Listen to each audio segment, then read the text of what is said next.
Tapi Bagas tiba-tiba mengangkat tangannya, dan jari-jarinya tampak gemetar seperti sedang menahan sesuatu dari dalam. "Arman," katanya, "kau dengar dia juga kan?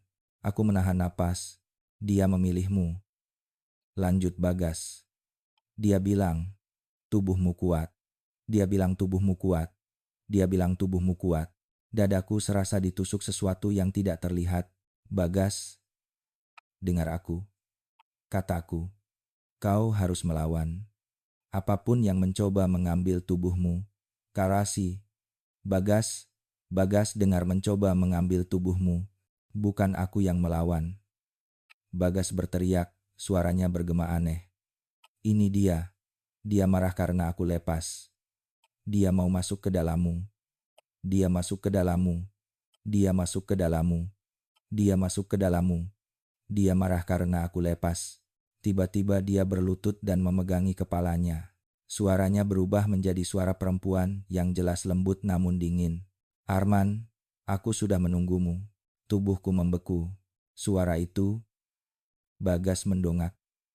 Dari hidungnya mengalir sedikit darah. Namun, sebelum kami sempat mendekat, tubuhnya tersentak seperti disambar petir yang tak terlihat. Lalu, ia terjatuh, tidak bergerak. "Bagas!" Aku berlari, menghampirinya. Jantungku berdegup kencang. Lestari memeriksa nadinya dengan tangan bergetar. "Pa," katanya dengan wajah pucat. Dia tidak bernafas. Aku menatap wajah Bagas yang tampak tenang untuk pertama kalinya setelah semua kegilaan ini. Tapi, di saat aku memegang pergelangan tangannya, sesuatu terjadi. Urat nadi di tangan Bagas yang seharusnya mati tiba-tiba berdenyut satu kali, hanya sekali. Namun begitu kuat hingga aku menarik tanganku kaget. Dan tepat setelah itu, sesuatu merambat naik ke pergelangan tanganku sendiri. Denyutnya mengikuti ritme jantungku. Dum, dum, dum. Aku menatap tangan kiriku. Urat-urat berwarna merah kehitaman itu kini bergetar pelan, seolah menyambut sesuatu yang telah masuk. "Pak Arman?" Suara Lestari terdengar jauh. "Wajah Bapak, kenapa pucat sekali?" Aku tidak menjawab, karena pada saat itu, dunia seolah berhenti. Dan dari dalam dadaku bukan dari luar aku mendengar suara lembut itu lagi. Lebih jelas, lebih kuat, lebih dekat. "Aku di sini, Arman." Akhirnya, darah kita menyatu. Lestari menyentuh bahuku, namun aku tidak merasakan apa-apa. Yang kurasakan hanya satu, ada dua kesadaran di dalam tubuhku. Kesadaranku sendiri, dan kesadaran lain yang mulai membuka mata dalam kegelapan darahku. Malam itu, aku berdiri di kamar gelap rumahku. Hujan menetes pelan di jendela, mengiringi suara nafasku yang tidak beraturan. Aku menyalakan lampu kecil. Pantulan wajahku di cermin tampak berbeda. Mataku sedikit lebih gelap. Di sudut bola mata, ada kilau abu-abu halus. "Siapa aku sekarang?" bisikku. Dan dari dalam diriku seperti seseorang yang meletakkan tangan di pundakku suatu suara menjawab, "Kau adalah rumah baruku." Aku jatuh terduduk, tanganku gemetar, dan aku tahu ini baru permulaan. Malam itu terasa lebih panjang dari malam-malam sebelumnya. Angin dari celah jendela rumah tua di Jalan Bah Tongguran meniup tirai tipis, membuat bayangan bergerak di dinding seperti sosok-sosok yang mengikuti setiap langkahku. Aku duduk di kursi rotan yang sudah kusam, mencoba menstabilkan napas. Jam dinding berdetak pelan, tapi di sela-sela dentingan itu, aku mendengar detak lain, detak yang tidak berasal dariku, seperti jantung kedua yang berdetak di dalam tubuhku. Dung, dung, dung. Aku memejamkan mata, tapi suara itu justru semakin jelas. "Arman, kau harus tenang." Suara perempuan tua itu muncul lagi lembut, manis, dan menenangkan, tetapi justru itu yang paling menakutkan. Cara ia menyentuh pikiranku seolah sudah menjadi bagian alami dari diriku. "Keluar," bisikku. "Ini tubuhku." Tidak ada jawaban, hanya tawa halus yang terdengar dari dalam dada. Aku berdiri, berjalan menuju wastafel, menyalakan kran. Air dingin mengalir, tapi ketika ku cuci wajah, Aku melihat sesuatu di cermin, bukan halusinasi. Wajahku tersenyum, padahal aku tidak sedang tersenyum. Senyumnya lembut, seperti senyum seorang ibu yang menatap anaknya. Suara itu kembali mengalir, kali ini seolah dekat sekali, tepat di belakang kepalaku. Aku tidak ingin menyakitimu, Arman. Aku hanya ingin hidup. Melalui darahmu, kita akan menjadi satu. Dadaku sesak, aku meraih tepi wastafel, hampir jatuh. Tidak, bisikku. Kau bukan ibuku, dan kau bukan aku. Bayangan di cermin memiringkan kepala, gerakan yang tidak kulakukan. Tapi kau membutuhkanku. Kau kesepian, Arman. Aku terdiam. Kata itu menusuk. Sejak istriku meninggal dalam kecelakaan 7 tahun lalu, dan anakku ikut pergi menyusul 5 tahun kemudian karena penyakit yang tak pernah bisa dijelaskan dokter, aku memang hidup sendirian. Pekerjaan menjadi satu-satunya hal yang bisa membuatku merasa masih berguna, dan suara itu mengetahuinya. Ia menggunakan kelemahanku sebagai pintu masuk. Aku memejamkan mata dengan kuat. Diam, diam, diam. Aku tidak akan diam, karena aku sudah di sini. Rasa dingin melesat dari tengkuk ke punggungku. Aku membuka mata, dan cermin pecah sendiri tanpa ku sentuh. Pagi itu, aku pergi ke kantor lebih awal. Lantai kantor masih lembab oleh embun. Udara sepi. Tak ada suara manusia, hanya suara kipas tua di sudut ruangan. Namun Lestari Sihombing sudah ada di meja kerjanya. Wajahnya terlihat lelah, seperti baru saja melewati malam tanpa tidur. Pak Arman. Suaranya pelan. Aku khawatir sama Bapak. Aku terdiam. Lestari mendekat, wajahnya serius. Sejak kemarin, perilaku Bapak berbeda.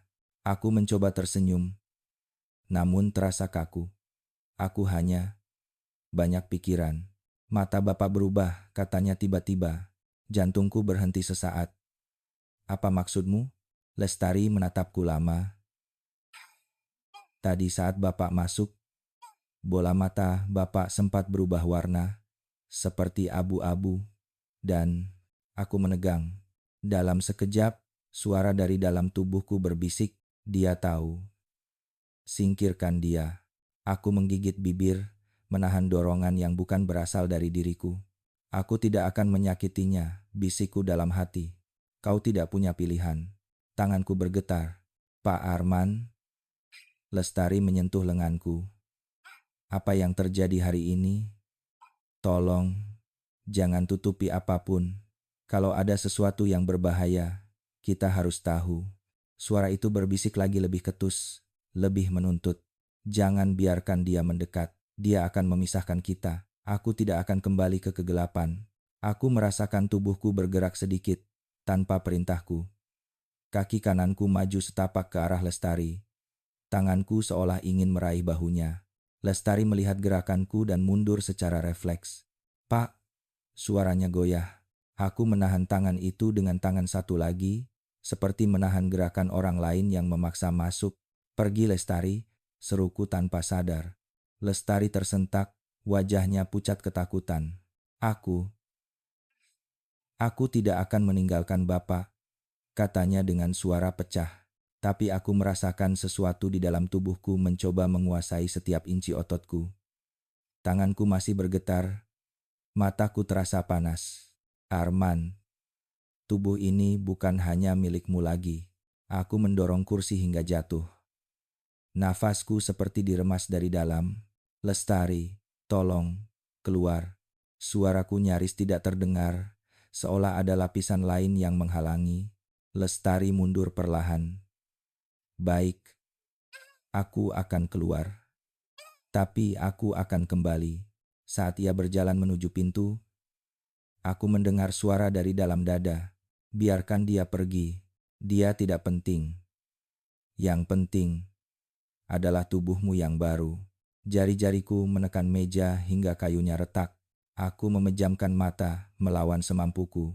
Dan ketika aku membuka mata, napas Lestari sudah menghilang di ujung lorong. Ruangan kembali sunyi. Aku menunduk, melihat punggung tanganku. Urat merah kehitaman itu kini membentuk pola spiral kecil, berdenyut seperti hidup. Aku menyentuhnya perlahan, dan bisikan itu kembali lebih dekat dari sebelumnya. Arman, waktunya semakin dekat. Aku menelan ludah. Di kantor yang sunyi itu, untuk pertama kalinya, aku sadar, aku sedang kehilangan diriku. Sedikit demi sedikit, hari demi hari, dan sesuatu yang bukan manusia sedang lahir dalam tubuhku. Aku meninggalkan kantor lebih awal hari itu. Rasanya seperti seluruh ruangan menolak kehadiranku. Atau mungkin, tubuhku sendiri yang sedang menolak tempat-tempat yang dulu membuatku merasa aman. Angin sore pematang siantar berembus dingin ketika aku menyusuri trotoar menuju mobil. Jalanan ramai, namun suara orang-orang terasa jauh, seolah aku berjalan dalam dunia yang berbeda. Setiap langkah yang kuambil, pola spiral di pergelangan tanganku berdenyut pelan mengikuti irama yang bukan irama jantung manusia. Irama itu datang dari kedalaman yang jauh lebih gelap. Saat tiba di dalam mobil, aku bersandar, mencoba mengatur napas, dan tiba-tiba dunia berubah. Aku tidak lagi berada di dalam mobil. Aku berdiri di sebuah ruang laboratorium yang remang-remang. Lampu neon berkelip, bau formalin menusuk hidung, suara mesin berdengung rendah. Di tengah ruangan, seorang perempuan muda berdiri sambil menatap lembaran catatan. Wajahnya masih segar, matanya tajam. Rambutnya dikuncir rapi. Itu Sari Hartanto, puluhan tahun lebih muda. Tapi bagaimana mungkin aku melihat ini? Kesadaran bisa dipindahkan, katanya pada seorang pria di sampingnya, Dr. Mahendra versi muda. Selama medianya adalah darah keluarga. Darah membawa memori, membawa roh. Darah Mahendra, darah Mahendra, darah membawa roh. Aku ingin bergerak, ingin menolak apa yang kulihat, tapi tubuhku seolah tertanam di lantai. Seperti aku hanya sebuah bayangan yang dipaksa menyaksikan masa lalu yang bukan milikku. Sari, kata Mahendra muda, kalau percobaan ini gagal lagi, tubuhmu bisa. Aku tidak takut mati, potong Sari. Yang aku takut adalah hilang. Ia meraih tabung berisi darah yang bersinar samar. Kalau aku mati, aku ingin tetap ada. Aku ingin hidup di dalam tubuh siapapun yang memanggilku. Aku merinding. Sari menoleh perlahan dan bola matanya memandang tepat ke arahku. Meski aku tahu aku hanyalah penonton dalam visi ini, tatapannya membuat jantungku berhenti. Aku akan menemukanmu, katanya pelan. Dan dunia runtuh. Aku tersentak kembali ke dalam mobil. Napasku terengah. Keringat mengalir dari pelipis ke dagu. Tetapi yang paling mengejutkan, pola spiral di tanganku kini lebih jelas, lebih besar. Puluhan garis merah tipis muncul menjalar ke lengan, seperti akar yang tumbuh di bawah kulitku. Apa yang sedang terjadi padaku? Bisikku. Suara itu menjawab lembut, seperti seseorang menenangkan bayi yang menangis. Kau melihat masa laluku. Itu tanda. Darah kita bersatu. Aku memukul setir dengan marah. Keluar dari kepalaku. Namun tawa halus menggema dari dalam rongga dadaku, bukan dari telingaku. Kau yang memanggilku, Arman. Ketika kau menyentuh darah itu, kau memintaku datang. Kau memintaku datang. Aku membanting pintu dan keluar dari mobil. Nafasku berat seperti berlari jauh. Orang-orang yang lewat menatapku heran, tapi aku tidak peduli. Aku berjalan ke arah taman kecil dekat lapangan Merdeka. Tempat itu biasanya penuh dengan keluarga yang membawa anak-anak bermain. Namun sore itu hanya beberapa tua-tua Batak yang duduk di pondok kecil sambil mengunyah sirih. Aku duduk sendirian di bangku panjang. Kalau seperti ini terus, bisikku lirih, aku akan kehilangan diriku sepenuhnya. Angin sore berhembus. Tapi di antara hembusan itu, terdengar suara lembut. Mur antakan danggani, anggan danggani, kau tidak kehilangan apapun. Kau hanya berbagi. Aku menggigil. Jika suara itu semakin kuat, maka hanya tinggal waktu sebelum aku berhenti menjadi manusia sepenuhnya. Beberapa jam kemudian, saat matahari mulai tenggelam, ponselku bergetar. Nama Lestari Sihombing muncul di layar. Aku mengangkatnya dengan tangan gemetar. Arman, Kau harus datang ke kantor sekarang, katanya cepat. Aku menemukan sesuatu. Nada suaranya panik tapi bukan karena takut padaku. Bukan kali ini. Apa itu? Ini tentang perusahaan biotek Nusantara Prima, tentang penelitian mereka, dan tentang polisi. Aku menegang. Polisi? Ya, mereka tidak hanya meneliti warga biasa Arman. Mereka pernah mengincar anggota kepolisian sebagai subjek. Dalam sekejap, ingatan masa lalu muncul. Ingatan yang tidak pernah benar-benar kupahami. Hari ketika anakku sakit dan darahnya tidak cocok dengan siapapun. Hari ketika seorang dokter misterius mendekatiku menawarkan donor darah eksperimental. Hari ketika aku hampir menandatangani persetujuan, tetapi membatalkannya detik terakhir. Darahku tiba-tiba terasa dingin. Aku kirim lokasi lewat pesan, kata Lestari. Datang sekarang. Sebelum semuanya terlambat, aku mengemudi menuju kantor dengan hati berdebar. Kota Siantar yang biasanya ramai terasa sunyi, seakan jalanan menahan napas menunggu sesuatu terjadi. Ketika aku sampai, langit sudah gelap. Aku masuk ke dalam gedung. Lampu lorong-lorong berkedip samar. Suara AC berdengung rendah. Tapi ketika aku mendekati ruang arsip tempat Lestari memintaku bertemu, aku berhenti. Karena pintu ruang arsip terbuka, dokumen berserakan di lantai, dan di tengah ruangan, Lestari berdiri terpaku. Matanya melebar ketakutan. Pak Arman. Suaranya bergetar. Ada sesuatu yang ingin kau lihat. Dia mengangkat selembar dokumen. Aku mendekat. Ketika kulihat tulisan di atasnya, seluruh dunia seakan berhenti. Program khusus, subjek potensial, Arman Lubis. Dadaku sesak, nama-nama lain tercoret, hanya satu nama yang tersisa. Namaku, di bawahnya tercetak jelas. Kriteria, empati tinggi, stabil secara emosional, penerima paling cocok untuk kesadaran SH.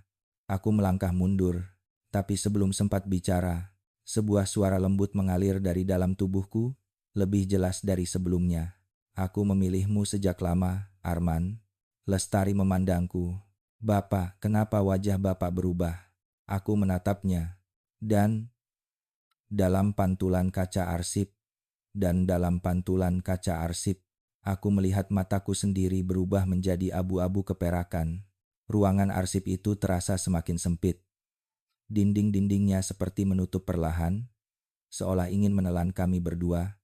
Lampu neon di langit-langit berkedip, membuat bayangan Lestari dan bayanganku tampak saling bertindihan di lantai.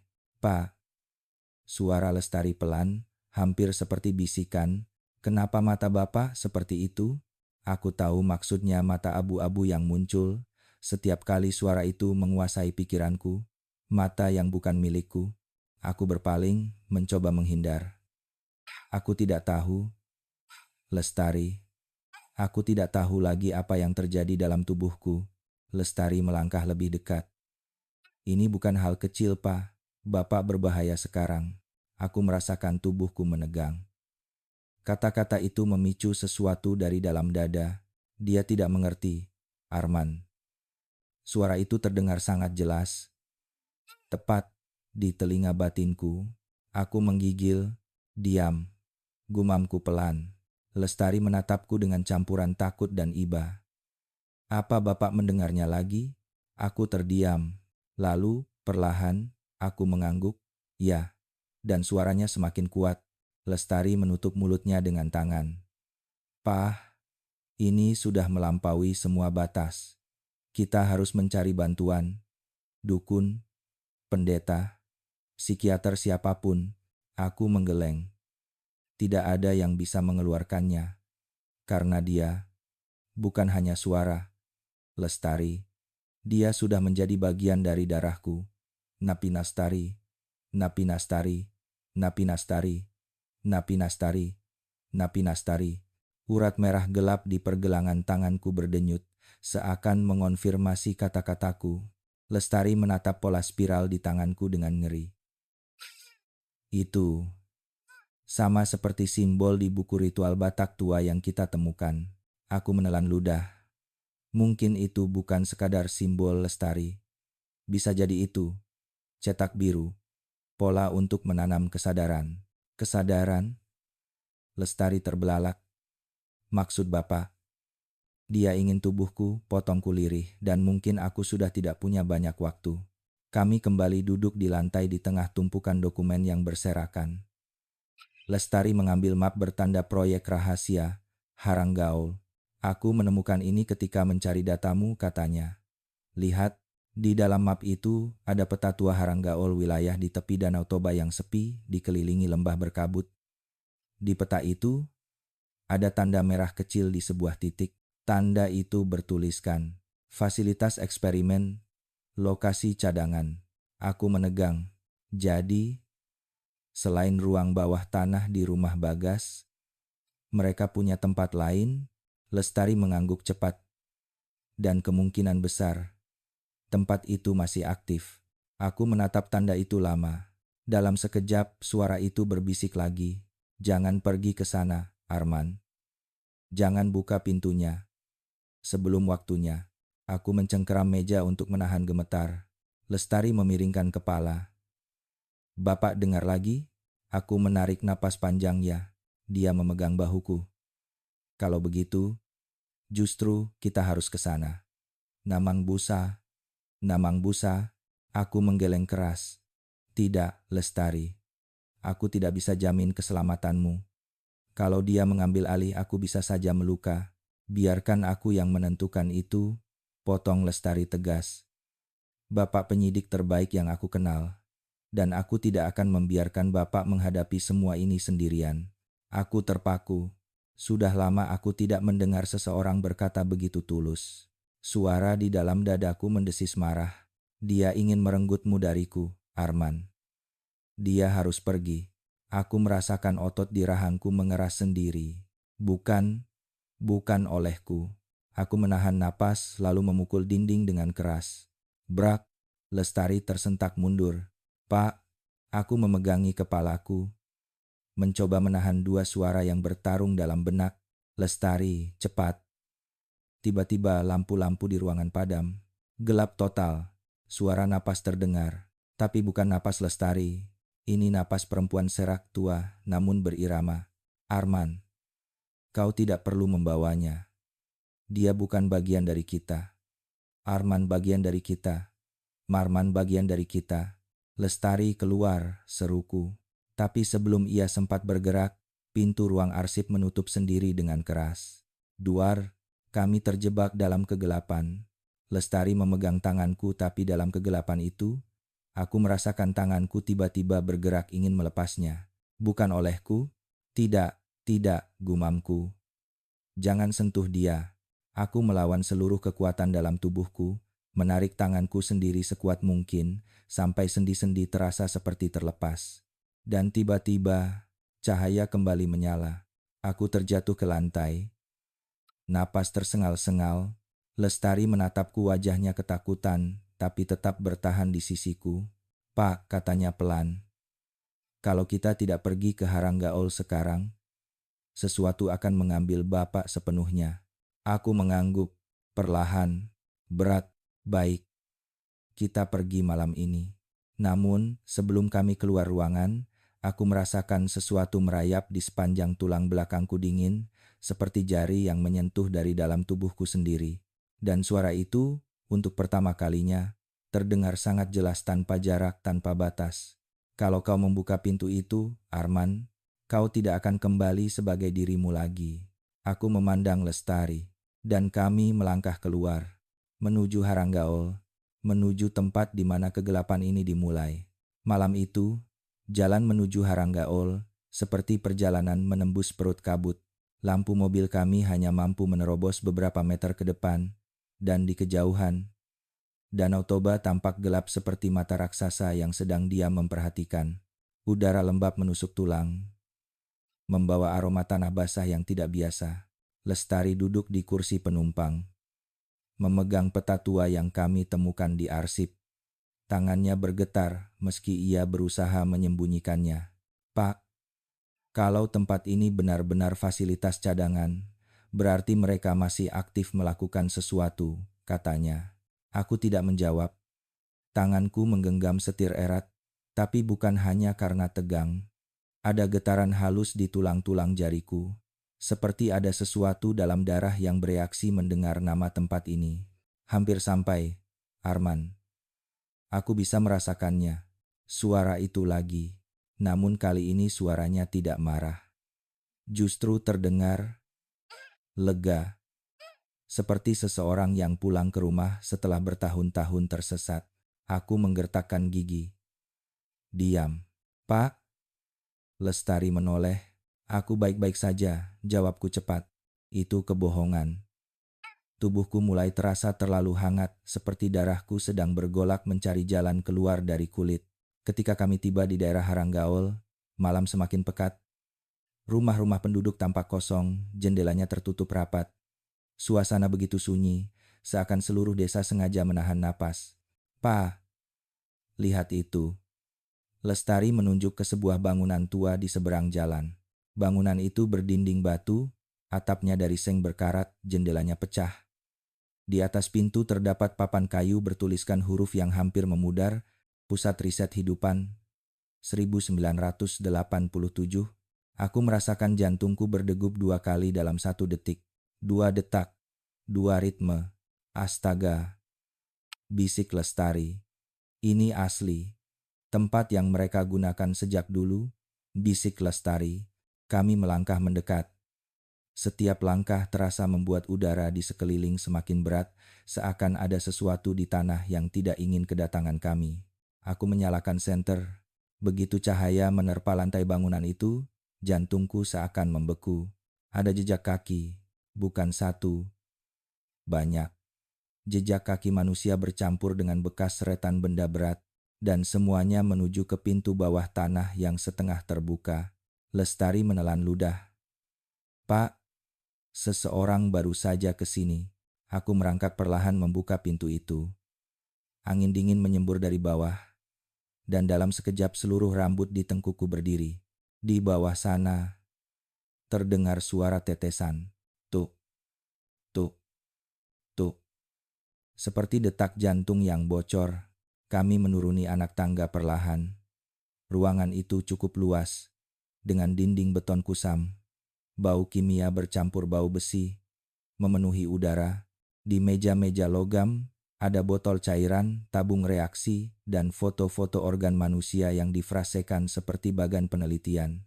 Di tengah ruangan terdapat tangki kaca besar retak di beberapa bagian, dan di lantai, tepat di bawahnya, ada gumpalan daging mengering yang bentuknya mirip kepala. Lestari menutup mulut sambil mundur. Ya Tuhan, apa yang mereka lakukan di sini? Aku mendekat. Tangan kiriku bergetar hebat, seakan pola spiral di pergelanganku hidup dan merespons sesuatu. Kau merasakannya, Arman? Ini tempat kelahiranku. Tempat aku pertama kali dibuat, sebelum tubuhku hancur. Aku terhuyung mundur. Tidak, jangan masuk ke dalam pikiranku. Tapi suara itu menembus semua pembatas. Lestari memegang bahuku. "Pak." Bapak pucat sekali. Aku menatapnya, napasku tersengal. Tempat ini, dia mengenalnya. Dia seperti, tiba-tiba, dari ujung ruangan, terdengar sesuatu bergerak. Suara kaki menyeret. Kami menyorotkan senter. Dan di sana di pojok ruangan ada sosok lelaki tua dengan rambut putih kusut, mengenakan jas lab yang penuh noda darah. Ia duduk membelakangi kami. "Siapa itu?" Lestari bergumam. Aku dan Lestari perlahan mendekat. Dan ketika lelaki itu menoleh, wajahnya seperti wajah manusia yang dicetak 2 kali lalu digabungkan paksa, separuh tua, separuh muda. Matanya hitam sepenuhnya, tanpa putih. Mulutnya bergerak tetapi suaranya keluar dengan 2 nada sekaligus pria dan wanita. "Kalian." Terlambat, Lestari menjerit kecil. "Pak, itu manusia atau..." "Manusia atau..." "Aku bukan manusia lagi," ucapnya pelan. "Aku penjaga pintu. Sudah tugasku memastikan yang lama tidak melarikan diri dan yang baru tidak masuk tanpa izin." Aku terdiam. Lelaki itu menunjuk lurus ke arahku. "Dan kau, Arman, tubuhmu terlalu sempurna, terlalu bersih." Itu sebabnya dia memilihmu. Dan kau Arman tubuhmu berantakan. Dan kau Arman tubuhmu terlalu sempurna. Aku kaku. Siapa dia? Lelaki itu tersenyum-senyum bengkok yang membuat darahku membeku. Kesadaran ibu mereka, yang dulu mereka panggil Inang Darah. Yang dulu Inang Darah. Tiba-tiba, dari dalam dadaku, suara itu tertawa pelan. Lestari meraih tanganku. Pak, kita harus keluar. Sekarang. Tapi sebelum kami bisa melangkah, tanah bergetar, lampu-lampu meledak, dan dari tangki kaca yang retak, keluar suara yang tidak berasal dari dunia ini. Arman, selamat datang pulang. Tangki kaca itu pecah sepenuhnya, dan dari dalamnya keluar gelombang cairan merah gelap yang merayap di lantai seperti makhluk hidup. Aroma besi memenuhi udara. Lestari memeluk lenganku erat hingga kukuh, tubuhnya gemetar. Pak, itu darah atau... Bukan, kataku pelan. Itu bagian dari dia. Bagian dari dia. Bagian dari dia. Cairan itu bergerak membentuk garis-garis di lantai, lalu menyatu menjadi pola spiral sama persis dengan yang muncul di tubuhku. Pola itu berdenyut, perlahan berubah seperti jantung yang sedang mencari ritme baru. Lelaki cacat di sudut ruangan penjaga pintu tersenyum ngeri. Kau tidak bisa melarikan diri, Arman. Dia sudah setengah masuk ke tubuhmu. Lihat pergelangan tanganmu. Kau tidak bisa melarikan diri. Lihat pergelangan tanganmu. Aku menunduk. Pola spiral di pergelangan tanganku tidak hanya berdenyut kini memancarkan cahaya merah samar seperti bara api di bawah kulit. Setiap kali berdenyut, aku mendengar suara nafas perempuan di dalam dada. Arman, lepaskan kendali. Kau tidak perlu takut. Kita hanya akan menjadi satu. Aku menggigit bibir keras-keras. Tidak, Lestari menarik bahuku. Bapak harus lawan dia. Jangan dengarkan. Penjaga pintu itu mendecak pelan. Jangan bohong pada diri sendiri, nak. Dia sudah memilihmu. Kau bukan penyidik lagi. Kau calon wadah. Darah mengalir semakin cepat ke segala arah, menutupi sebagian lantai. Lestari mundur hingga punggungnya menempel ke dinding. Aku harus menghentikannya, gumamku. Kalau tidak dia akan mengambil seluruh tubuhku. Penjaga itu tertawa, membuat suaranya terdengar seperti dua manusia berbicara bersamaan. Kau pikir bisa menghentikannya? Bahkan aku tidak bisa. Aku sudah terlalu lama menjadi bagian darinya. Aku menatap lelaki itu. Siapa kau sebenarnya? Ia menjawab perlahan, seakan menikmati setiap kata yang keluar. Aku adalah eksperimen pertama yang gagal. Proyek inang darah membutuhkan tubuh yang kuat. Tubuhku tidak cukup, tapi kesadarannya tidak ingin aku mati. Jadi, dia tinggal bersamaku. Aku merasakan tengkukku meremang. Jadi kau, dua jiwa dalam satu tubuh. Ya, tapi yang satu sudah terlalu kuat. Aku hanya sisa-sisa. Tiba-tiba cahaya merah dari lantai melonjak ke dinding, merayap seperti urat raksasa. Lampu-lampu padam satu persatu, membuat ruangan gelap kecuali cahaya merah itu. Lestari memegang tanganku semakin kuat. Pak, kita harus pergi. Kita harus pergi. Kita harus pergi. Tapi aku tidak bisa bergerak. Kakiku seperti membeku di lantai. Darah merah setengah bening mulai mengitari kakiku seperti tali halus. Hangat, lembut, namun sekaligus mematikan. Arman, kau tidak perlu melarikan diri dariku. Aku lahir dari darah manusia, dan darah manusiamu memanggilku. Aku menggertakkan gigi. Keluar dari tubuhku, suara itu tertawa. Tidak ada jalan keluar. Tidak sejak malam kau menyentuh cairan itu. Aku menutup mata, berusaha memutus suara itu. Tapi semakin aku menolak, semakin kuat ia mendorong balik. Dalam sekejap, aku melihat kilasan memori yang bukan milikku. Seorang perempuan hamil di ruang laboratorium. Dokter Satria mencatat grafik gelombang otak. Seorang anak kecil mirip Bagas menangis melihat ibunya tergeletak. Percobaan, darah, teriakan. Lalu, gelap, aku terhuyung. Pa! Lestari menangkap tubuhku. Aku menarik napas panjang. Dia menunjukkan asalnya, kelahirannya.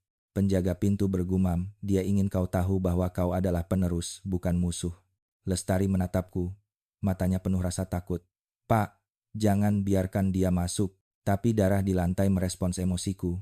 Polanya berubah cepat. Spiral itu membesar, merambat ke arahku, seperti ingin menyatu dengan tubuhku. Dari tengah ruangan, sesuatu mulai terangkat. Gumpalan daging yang jatuh dari tangki tadi kini mulai bergerak, seperti sedang mencari bentuk. Aku mendengar suara tulang retak, daging meregang. Perlahan, gumpalan itu membentuk kerangka samar, kepala, wajah, wajah, wajah Hana, wajah Hana, wajah Hana. Wajah itu, wajah perempuan tua.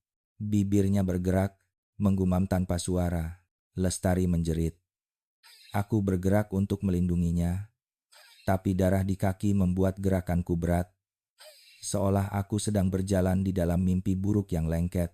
Arman, gumam sosok itu tanpa suara. Akhirnya, kita bertemu lagi. Tubuhku hilang, tapi kesadaranku tidak pernah mati. Aku mencoba mundur, tapi penjaga pintu tiba-tiba berdiri, menghalangi pintu keluar. Tidak ada jalan kembali. Jika kau pergi, dia akan mengejarmu kemanapun. Jika kau melawan, dia akan menghancurkanmu dari dalam. Tupan kung dan kukan dan nakan kaputukan. Lestari menatapku. Pak, aku tidak akan meninggalkan Bapak.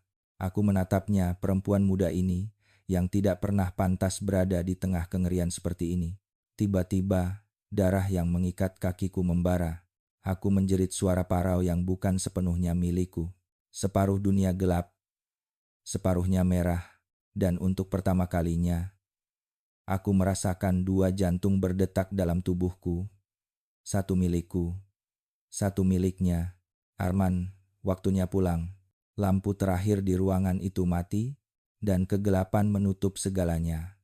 Ketika lampu terakhir padam, dunia di sekelilingku berubah menjadi merah gelap seperti aku berdiri di dalam rongga tubuh raksasa. Bau besi memenuhi udara, dan setiap tarikan napas terasa berat seolah paru-paruku terisi cairan. Arman, suara Lestari terputus-putus. Aku mendengarnya, tapi jaraknya terasa sangat jauh. Seakan dia berdiri di balik dinding tebal yang tidak bisa kutembus. Aku mencoba menjawab, namun suara yang keluar bukan suaraku. Suara itu rendah, gemetar, dan mengandung gema seorang perempuan tua. Jangan takut, Lestari, dia sedang kembali ke asalnya. Lestari tersentak. Itu bukan suara Pak Arman. Lepaskan dia.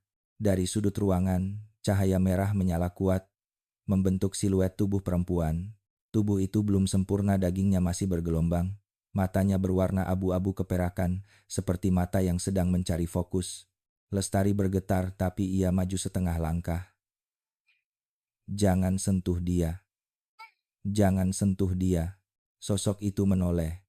Wajahnya retak seperti topeng tanah liat. Aku tidak menyentuhnya, ucapnya dengan dua suara. Dia yang memanggilku.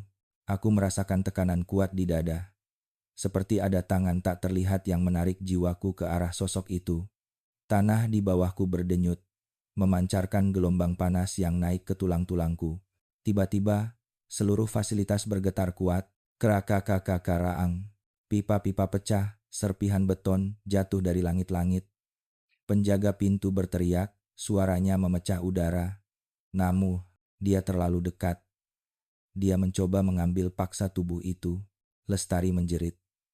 Pak Arman, dengar saya. Jangan biarkan dia masuk. Aku mencoba bergerak. Tetapi tubuhku tidak lagi mengikuti perintahku. Kakiku melangkah sendiri, seperti boneka yang dikendalikan benang. Setiap langkah mendekatkan aku kepada sosok perempuan itu.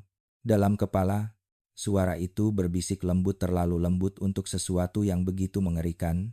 Anakku, aku sudah menunggu tubuh yang kuat sepertimu. Di dunia lama aku gagal, tapi kau adalah rumah. Makaku suka katramu limangku. Makaku katramu limangku suka katramu limangku. Aku menjerit, menolak. Tapi jeritanku hanya terdengar di dalam kesadaran, tidak keluar ke dunia nyata. Lestari menahan tanganku dari belakang. "Pak, jangan pergi. Lawan dia." Aku merasakan kekuatannya dan kesedihannya. Dia satu-satunya hal yang menahan tubuhku agar tidak jatuh sepenuhnya ke dalam kegelapan itu. "Lestari." Suaraku pecah, setengah suara perempuan, setengah suara sendiri. "Lari. Sebelum terlambat." "Aku tidak akan lari." Lestari menjerit. "Kalau Bapak hancur, aku hancur juga. Aku hancur juga." Sosok perempuan itu tertawa pendek. "Betapa manis. Tapi kau terlambat, nak." Dalam sekejap, darah merah mengalir dari dinding, menyambar Lestari seperti akar hidup. Lestari terjatuh, tercekik oleh lilitan cairan merah yang membelit pinggang dan lengannya. "Tidak." Aku berusaha menarik kembali tubuhku, tapi justru langkahku semakin maju. Dalam hitungan detik aku berada hanya 1 meter dari sosok itu. Inang darah mengangkat wajahnya dan seperti kabut membuka. Aku melihat sesuatu yang membuat jantungku terhenti. Wajah itu, wajah ibuku. Tapi bukan ibuku yang kukenal. Ini versi yang rusak, versi yang pernah kualami hanya dalam mimpi buruk. Wajah perempuan dengan mata kosong, retak-retak, seolah semua ingatan kesakitannya ditambal menjadi satu. Aku tersentak dalam kesadaran. "Ibu." Lestari memandangku dengan mata melebar. "Pah, apa maksudnya?" Inang menatapku lembut, sangat lembut, seperti seorang ibu yang menatap anak kecilnya. "Aku bagian dari darahmu, Arman. Sejak lama. Bahkan sebelum kau memahami suara hatimu sendiri. Aku terhuyung." "Aku terhubung denganmu?" "Tidak hanya terhubung," jawab sosok itu pelan. "Kau keturunan terakhir dari garis darah yang kami kembangkan. Anggota keluarga Rahadian dasar dari proyek Inang Darah." Dadaku terasa seperti ditusuk besi panas. Rahasia ini tidak pernah kucurigai, namun semuanya menjadi masuk akal. Kenapa aku selalu merasa aneh saat melihat kasus Bagas? Kenapa darahku bereaksi? Kenapa suara ini begitu kuat dalam tubuhku? Aku bukan korban, aku pewaris. Lestari menatapku putus asa. "Pak, jangan dengarkan dia. Itu bukan ibu Bapak, itu hanya memori yang dipaksakan." Aku terdiam. Lestari terus berjuang melepaskan diri dari lilitan darah yang menahannya. "Pak, kalau Bapak pergi ke dia, Bapak tidak akan kembali." Aku memejamkan mata. Di balik mataku, 2 dunia bertabrakan. Dunia merah bersuara perempuan, dan dunia tempat Lestari memanggil namaku sambil menangis. Aku mendengar inang darah mendekat. Suaranya berubah menjadi bisikan di tulang belakangku. "Biarkan aku masuk, dan kita akan jadi abadi." Tetapi, aku juga mendengar suara Lestari, bergetar, pecah. "Pak Arman, jangan tinggalkan saya." Tepat saat itu, seluruh fasilitas bergetar hebat. Brrrra, dinding beton retak, tangki pecah, lantai runtuh sebagian, pipa-pipa meledak, mengeluarkan uap panas. Penjaga pintu menjerit ngeri. Dia membuka inti kesadarannya. Jika kau menyatu dengannya sekarang, dunia di luar tidak akan aman lagi. Aku membuka mata. Untuk pertama kalinya, 2 suara di dalam tubuhku bertabrakan begitu kuat hingga aku jatuh berlutut. Argah, darah di tubuhku mendesis seperti air mendidih. Aku merasa tubuhku terbelah, dirinya menarikku satu arah, kesadaranku menuju arah lain. Dan di tengah antara hidup dan mati itu, suara kecil Lestari memanggilku lagi. "Pak, tetap di sini, tetap jadi Arman." Aku menatapnya, dan aku tahu keputusan ini akan menentukan apakah aku masih manusia atau sesuatu yang lebih buruk dari inang darah sendiri. Seluruh dunia di bawah tanah itu retak seperti kaca rapuh. Dinding bergetar, lantai menjerit, dan udara penuh dengan serpihan debu bercampur aroma darah yang hangus. Di tengah kehancuran itu, tubuhku berada tepat di perbatasan 2 kekuatan: kesadaran lamaku yang mulai pudar, dan kesadaran inang darah yang mencoba masuk sepenuhnya. Aku berlutut, memegangi kepala, merasakan denyutan ganda di tulang-tulangku. Lestari masih terbelit cairan merah di sudut ruangan, namun tangannya yang berlumuran debu tetap terulur ke arahku. "Pak, tolong, tetap jadi Arman." Suaranya pecah, namun itu satu-satunya suara yang masih menjadi jangkar dalam pikiranku. Di hadapanku, inang darah berdiri dengan tubuh yang mulai menyatu sempurna. Kulitnya berubah halus seperti manusia, dan kepalanya menoleh perlahan seakan mengamati anaknya sendiri. "Jangan melawan, Arman," bisiknya. "Kau milikku sejak awal. Garis darahmu berasal dari kami. Kami hanya kembali ke rumah. Kami hanya kembali ke rumah." Aku mendengar napasku sendiri memecah-mecah. "Aku bukan rumah siapapun," gumamku. "Aku hanya manusia." Inang tersenyum tipis, senyum yang membuat dingin menyelinap ke seluruh tubuhku. "Manusia, lihat tubuhmu." Aku menunduk. Urat-urat merah kemerahan bersinar jelas di bawah kulitku. Pola spiral bergerak sendiri, seperti sedang menulis takdir yang tidak kuminta. Untuk sesaat, aku merasa tubuhku memang bukan lagi milikku. "Ikuti aku, Arman. Kita bisa lebih dari manusia." Tubuhku terdorong satu langkah ke depan dan langkah itu bukan lagi kendaliku. Lestari berteriak, suaranya patah. "Pak, jangan, Bapak bisa memilih. Jangan biarkan dia memutuskan untuk Bapak." Kata-kata itu seperti paku yang menghentikan langkahku. Aku menoleh ke arahnya. Wajahnya penuh debu, matanya berkaca-kaca, tetapi ia tetap menatapku dengan keyakinan yang tidak pernah kumiliki untuk diriku sendiri. "Pak Arman, manusia itu bukan soal darah, bukan soal asal-usul. Manusia itu pilihan. Manusia itu pilihan. Kalau Bapak memilih tetap jadi diri sendiri, dia tidak akan bisa mengambil Bapak." Suaranya menggema, memotong suara inang yang berkumandang dalam benakku, dan untuk pertama kalinya, aku merasa suara inang melemah. "Ses, ses, ses, jangan dengarkan dia." Gumamnya gelisah. Tiba-tiba lantai di bawah kami ambruk sebagian. Penjaga pintu jatuh ke celah, berteriak hingga suaranya tenggelam dalam gelap. Pipa-pipa pecah memuntahkan uap panas. Seluruh fasilitas bergetar seperti tubuh raksasa yang sedang sekarat. Aku harus memutus ini sekarang atau tidak akan pernah. Aku meraih pergelangan tanganku yang berdenyut panas.